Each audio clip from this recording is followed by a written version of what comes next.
It was a hot afternoon in the city, the kind of heat that makes your shirt stick to your back. The line for donations stretched past the Sari Sari store and around the basketball court.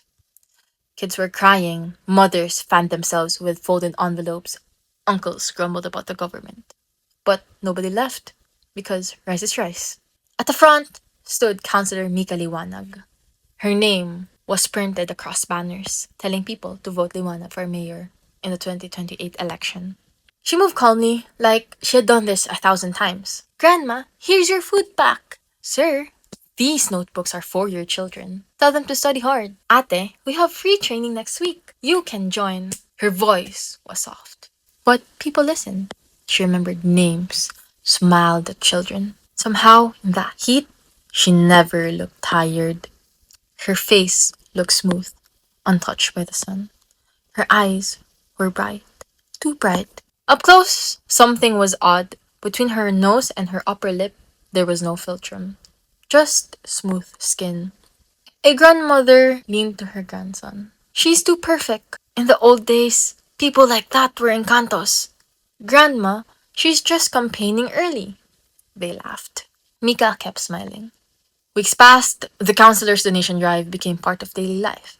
Flood, they arrived first with blankets and food. School opening, bags and pencils. Christmas, games, prizes, photos. People went home with food, medicine, and sometimes cash. They said if the drive didn't exist, would still be suffering. Thank God for Counselor Mika. To get help, you fill up forms. It was simple. Name, address, number of children. Later, the questions changed. She started to ask more personal questions.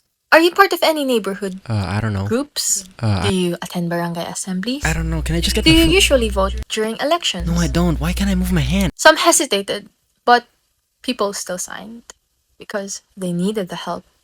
After each event, people went home tired. But lately, the tired felt different. I don't know why, one mother said. I feel drained. I wanted to go to the meeting tonight, another said, but I have no energy. The next donation event, they went. The community meeting that isn't hosted by her, ignored.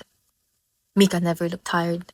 Morning or afternoon, calm, bright, smiling. One evening after distribution, the court was almost empty. Joel, a young volunteer, went back for his notebook.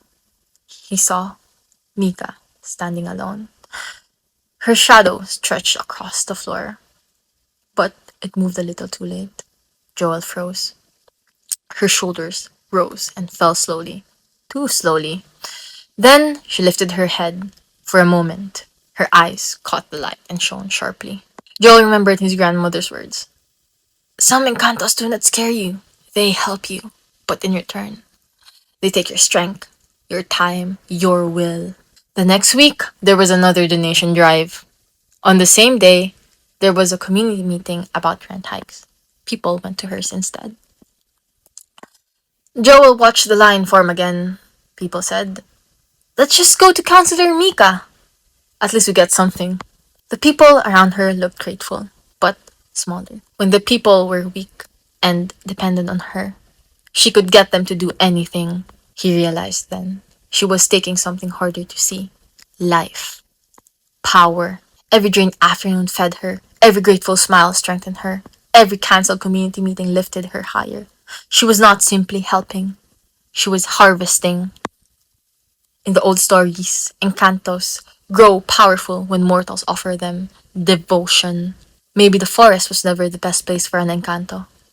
Maybe public office was.